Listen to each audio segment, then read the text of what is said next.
everybody. I'm Dr. Justine Riley from the Neurodivergent Museum, and thanks for joining us for one of our In Conversation series. This episode is supported by funding from Art Fund, and today I'm delighted to be in conversation with Dr. Aimee Fletcher. Aimee, hello. Hello, Justine. How are you? I'm really good, thank you. And it is so good to be speaking with you today. And I thought, some people, I know a lot of people in the neurodiverse museum world will know about you and about your work, but I thought to start off with, it'd be really good if you could just introduce yourself and share a little more about you, really. Yeah, so happy to do that. So I am Aimee Fletcher, or recently Dr. Aimee Fletcher, as I graduated at the start of July this year. My PhD research was all about making museums and cultural heritage organisations accessible for autistic and otherwise neurodivergent adults, particularly.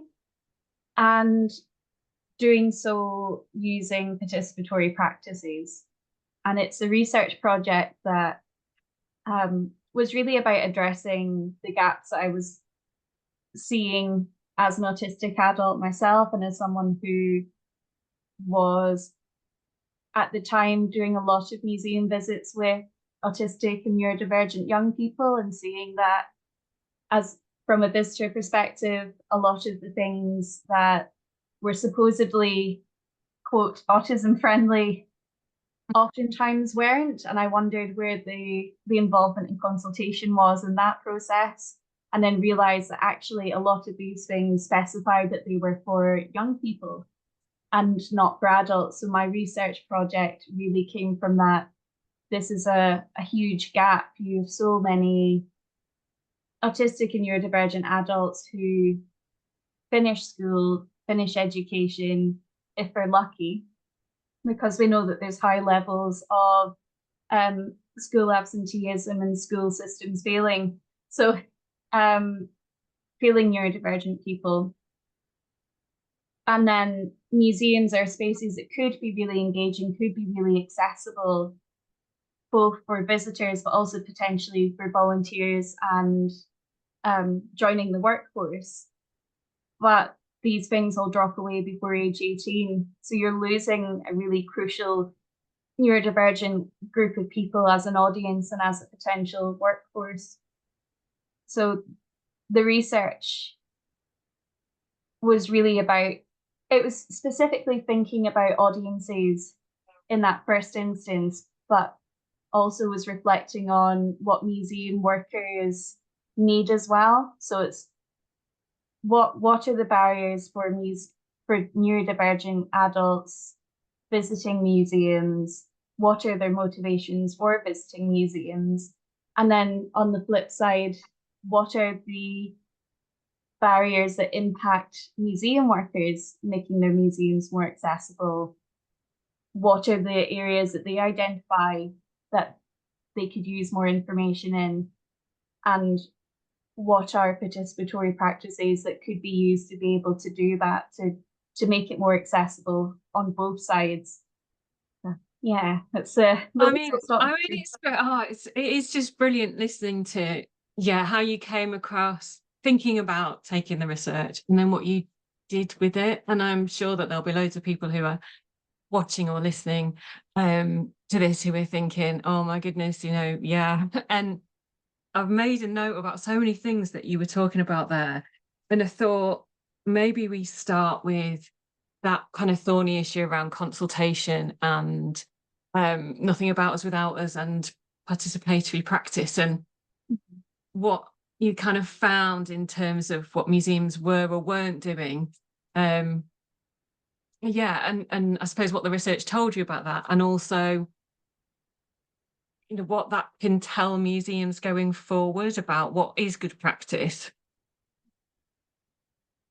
Yeah, I think the research was really about asking those questions that people weren't being asked. Why do you visit museums? Why don't you visit museums? When do you go? What do you like?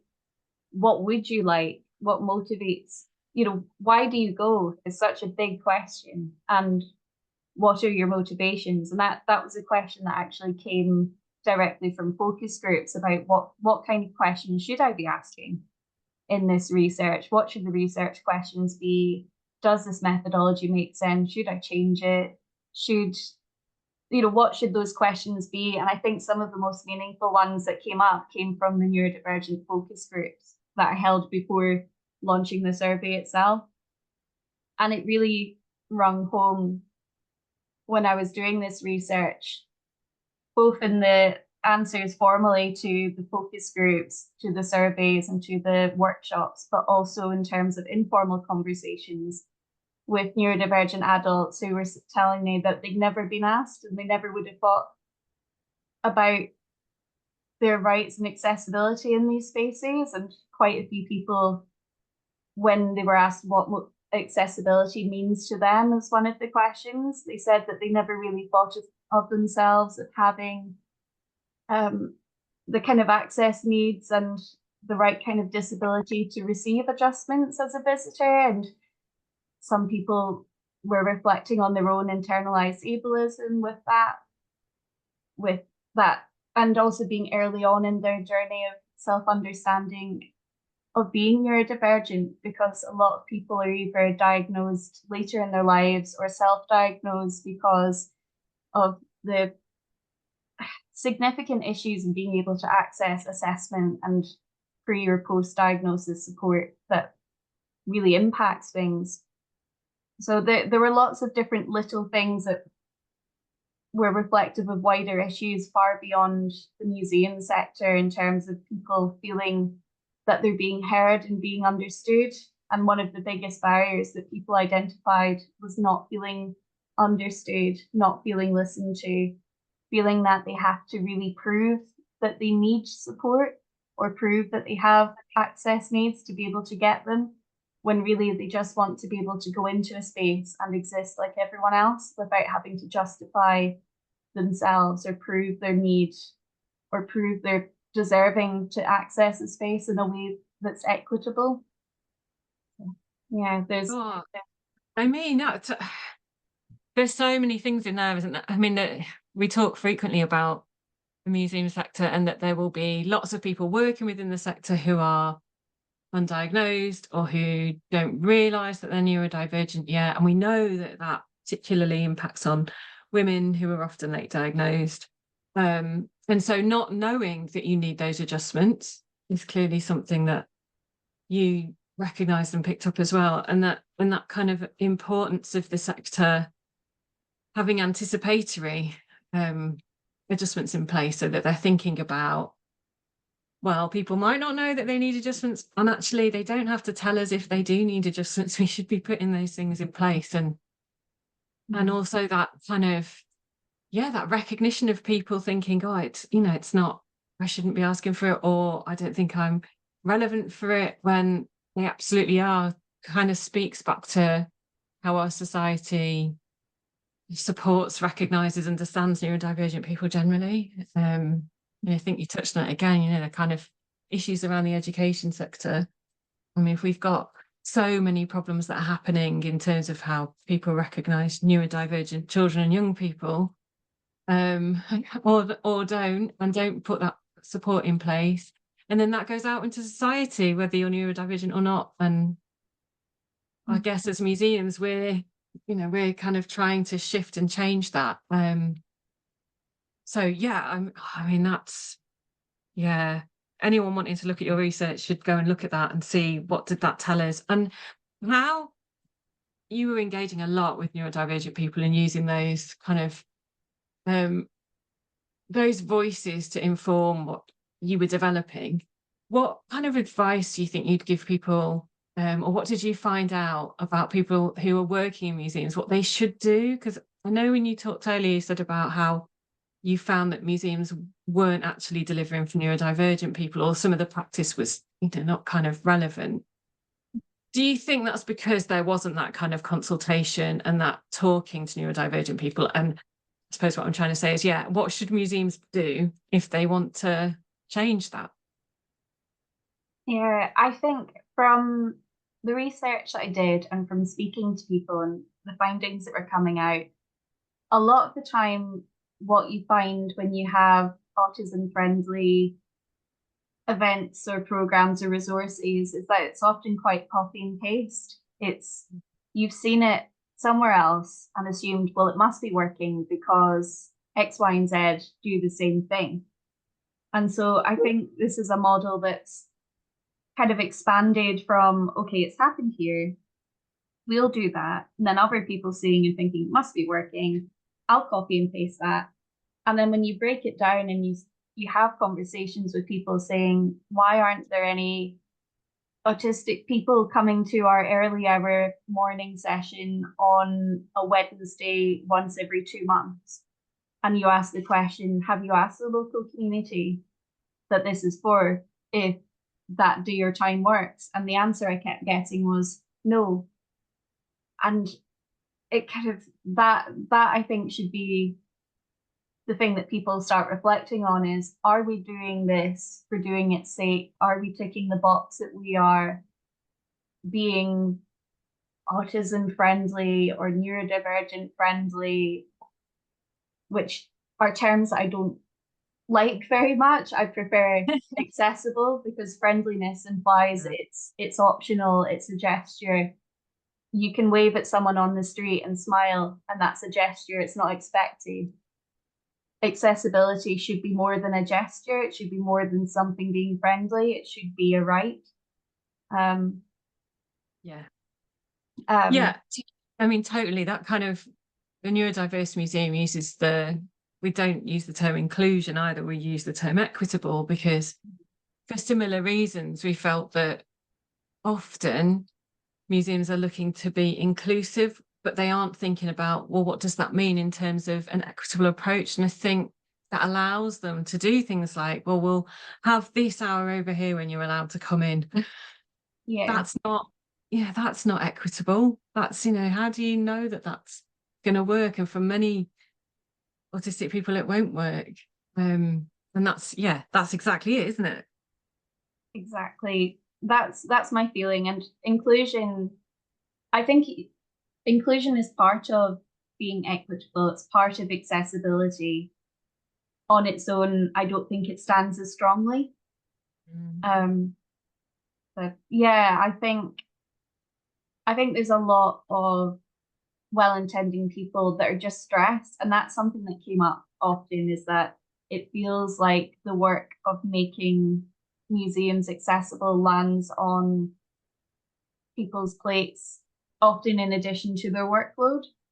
And often because a person has a personal connection and they're passionate about leading accessibility, and whether it's because they themselves are neurodivergent or they have family members that are, a lot of the time the work then lands on that person or a few people in an organization to do. And I think, oh, sorry, carry on.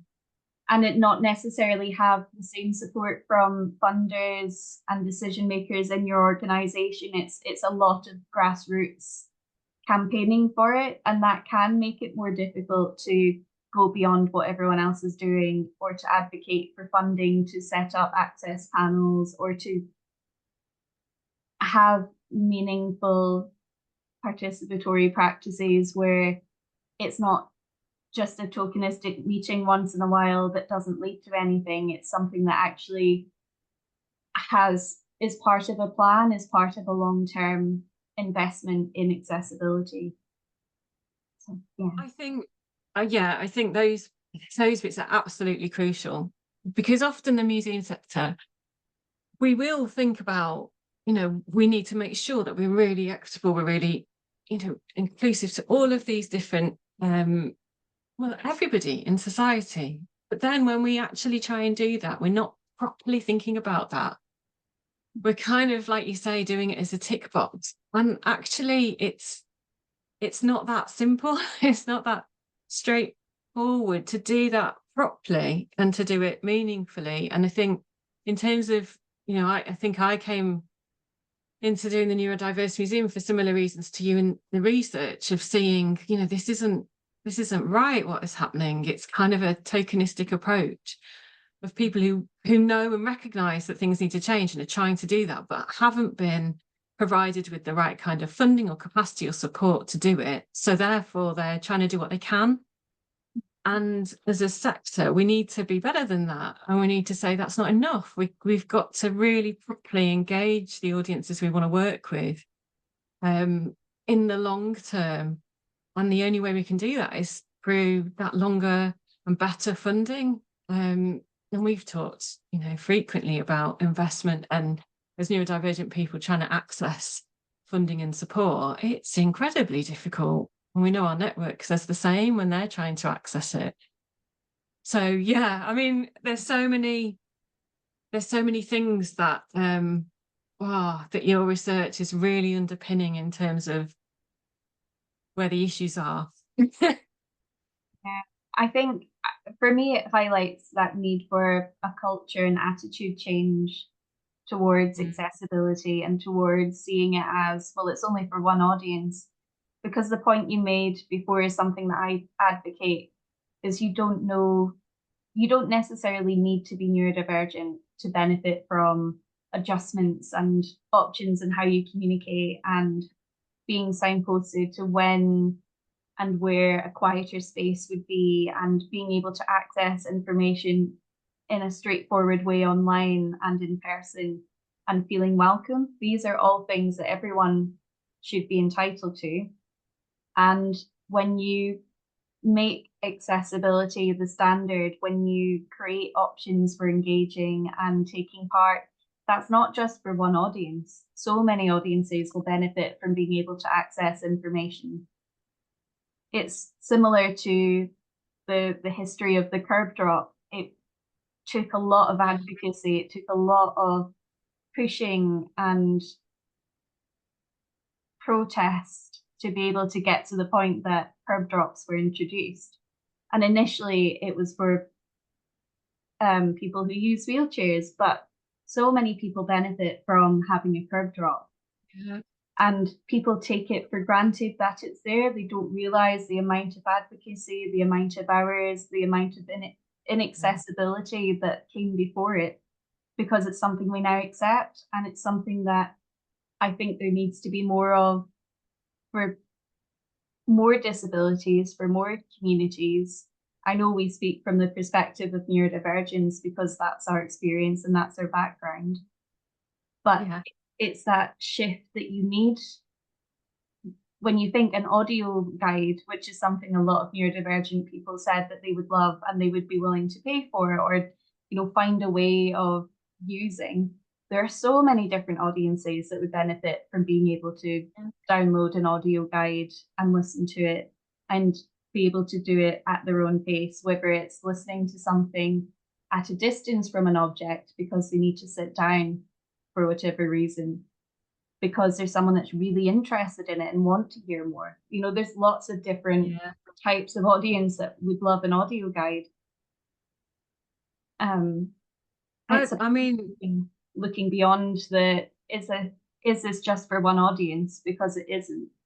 And if the argument is autistic or neurodivergent people aren't interested in going to museums, I feel my research is one of hopefully a few things that will show that actually, no, you have a very engaged audience that currently do not have their needs met, which means that they're not going, even though they have the interest in the objects, they have the interest in the collections and the exhibitions, they want to be in the space, they want to share it with people, they want to learn, but they're not necessarily able to because they don't feel welcome amongst other barriers. Sorry. I think that's a key thing, isn't it, as well? And in terms of, when we've spoken to people in the sector and they've said, sometimes it feels like it's us, often it's like kind of the sort of learning teams who are responsible, and they will often say, feels like they are trying to push against people within the organisation higher up who don't recognise the need to do these various different adjustments and just see that it's expensive or takes capacity. And often that's something that we'll try and say, isn't it? That, well, by not doing that, you're excluding a huge chunk of your potential audience, which is bad just generally and ethically, but also resilience and business wise, it doesn't make great sense. And at the same time, if you're excluding from your audience, then you're also excluding from your workforce and your potential volunteer force. And that can only be detrimental to museums. Yeah, exactly. It communicates a message. You're either accessible or you're not. And if you don't feel that you could enter a space as a visitor, how would you feel comfortable in volunteering or working in that space for longer periods of time? There's so many points that you could think of with it. But I know from the response to the surveys, the majority, there was a diverse range in museum workers. I had CEOs and I had directors, but the majority of people who responded to the survey were in access and learning curator type roles. They were in education, they were in front of house, they were volunteers. Not all of them necessarily were still working in the sector, and some shared that disclosing being neurodivergent was actually one of the reasons they were no longer in the sector, or burnout because of carrying so much weight of advocating and running all the different things that they just couldn't keep spinning those plates. Yeah. And And we hear that in the network frequently, that people don't feel safe to disclose. And so as a result, they aren't getting the support that they need.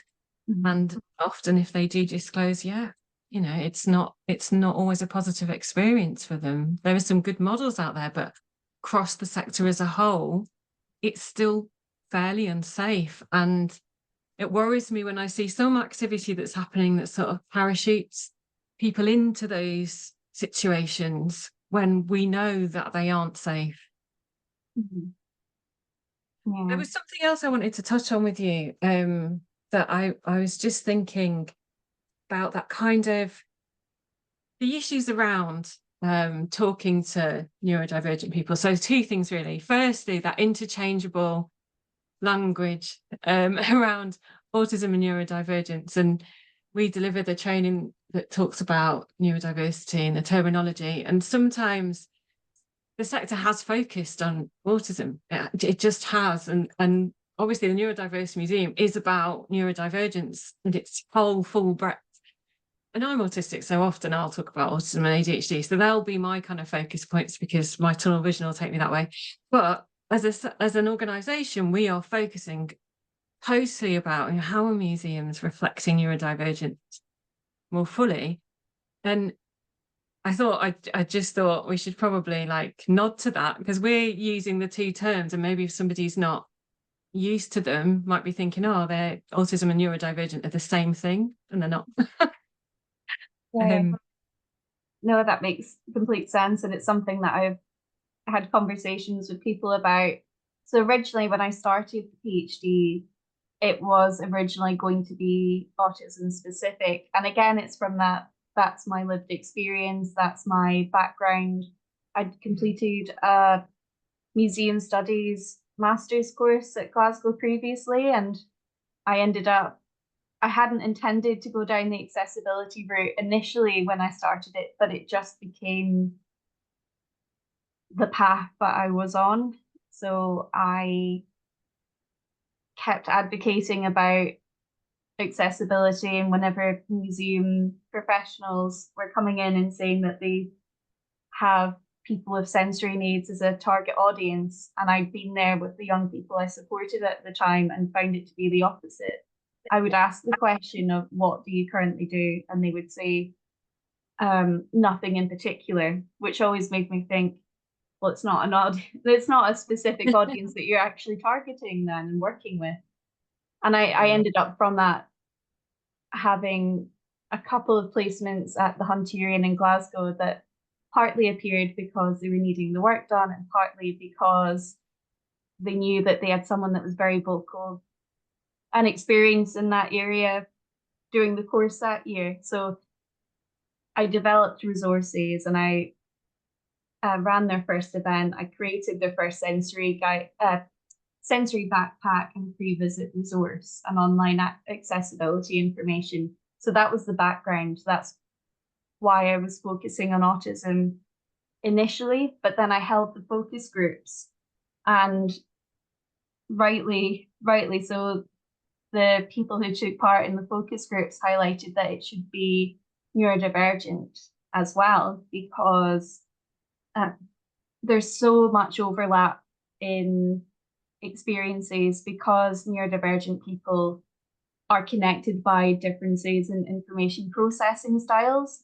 They may differ across the different conditions that are under that neurodivergent umbrella, but that's a consistent thread, is that information processing. Yeah. But when we were having the conversation, some people also felt that having autism and autistic separate as well is a way of keeping people who don't necessarily connect with the neurodivergent label feeling involved, which goes down to that difficulty, because that difficult split in the community in terms of language and communication. Yeah. So from that perspective, it was meant to be inclusive and highlighting that autism is also not the only thing when people say neurodivergent, which is another thing. A lot of people hear neurodiversity, hear neurodivergent, and think autism, because our understanding as a society about neurodivergence beyond the community itself is still quite behind. Oh, still, and you forget, don't you, when you're working in it, and it's essential to what you're doing, that you forget that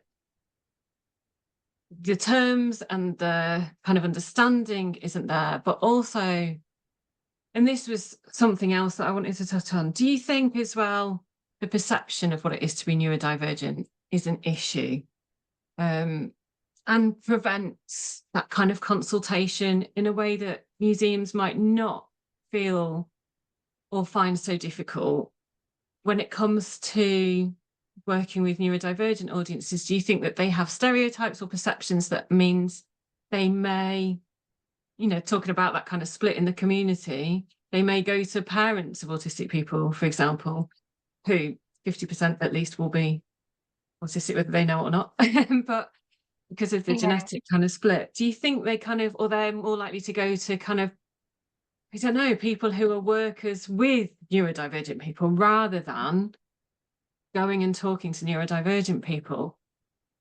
Yeah, I think that is often the case. That is something that I've come across. One of the questions I asked was about consultation side of things, of, have you spoken to neurodivergent people? Who have you involved in developing resources? And quite a few people said in that anecdotal way, been to local schools, spoke to local charities, but they haven't spoken to their local neurodivergent community.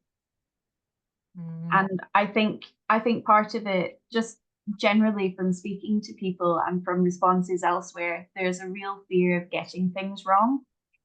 And so rather than reaching out to the community and being transparent and saying, this is something that we know is a gap, this is something that we know we need to do more in, we know that we're not perfect, but we want to learn. And really meaningfully having these conversations and being transparent and not being afraid of getting things wrong. Because I think that is the thing that holds people back. It's, I don't want to get this wrong. But for many people that I've spoken to on the flip side in the neurodivergent community, they just want to know that the effort is being made. They want to know that people care and that they're interested and that they're willing to listen and they're willing to try. And so I think the museum sector need to be brave. Yeah. I think that's it. I think instead of asking the middlemen, asking parents and cadres, asking education professionals, asking charities, who all can provide an insight, but not necessarily an insight that's reflective of the community that it's for. I mean, crucially, isn't it? When you think about, if you just look at what's happening for neurodivergent children and young people in schools, we know that unless adults are neurodivergent, they don't understand what's happening, and that's causing so many issues, isn't it? In terms of children not being able to access school, so many various different things that we hear about all the time. So, we know that that is then reflected. We could, there's so many stories that we could talk about in terms of our own personal experience about people not understanding what it is to be neurodivergent, not having that lived experience of it. And so if you're not going to, people themselves to say, so how does this work for you? And then it's understandable then that the provision that's being developed is potentially not going to work. And that kind of reflection of neurodivergent people within collections as well, it's not going to be there. And so people will feel excluded. And you're kind of starting to touch there on the last thing I wanted to chat about, really. So what does this mean for museums? What do they need to be thinking about? I think, again, just to echo that, it's time to be brave. It's time to take that step out of the comfort zone and start conversations. I think the key thing is to reflect and not say, well, we've done it wrong in the past, so we won't do it again, so we won't do it wrong. Or we've not done it and it's too much work to do. It's moving away from the reasons that hold you back, basically, and to reach out and work with neurodivergent people, but really do so in a meaningful way. And I know that's something that can be intimidating, but if you work with colleagues across the sector, if you work with the Neurodiverse Museum and people within the network, to think about and formulate a plan, and then really meaningfully engage with your local community, that is the best way to get honest feedback. If you invite people in, if you ask, what do you think of this? And do so in an open way and be willing and open to hearing, actually, that's not what we need, or that's not what we're interested in, and saying, okay, well, what do you need? And not over promising, being realistic and saying when something can't happen. It's setting realistic expectations on both sides. It's building relationships, it's being transparent, and it's not being afraid to get things wrong. I really live by listen, reflect, adapt, because I think that's what you need to do with everything. Listen to what's being said, listen to what's going on, reflect on it, and then adapt. And when you do a project and you come to an end point, say developing a sensory kit, that's not the end point. You restart that process. You listen to the feedback, you adapt it. You reflect on what you've heard, you reflect on feedback you've got from elsewhere, and then you adapt. And it should always be in motion. Accessibility isn't an end point, because you can never be fully accessible to anyone and everyone at all times, but it's a process that you can keep building on. I mean, I think that's excellent advice, and that kind of, reflection to the sector to say, you aren't always going to get it right, and that's okay. But it's the process and the trying to do what you can and to involve the community that you're trying to work with is crucial.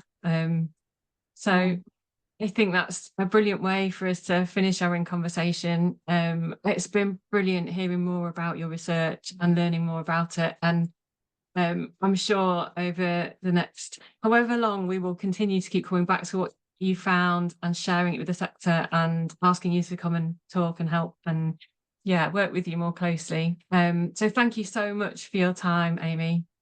Yeah, well, thank you for having me, and it's been lovely to just have a chat and reflect on things. And it's a sector I care about really dearly, and the Neurodiverse Museum is a project that I care about a lot as well, so it's great to be involved. Oh, thank you, and apologies to everyone for hearing my dog bark in the background. who clearly heard something happening. But thank you so much, Amy, and we'll speak soon. Definitely. Thank you.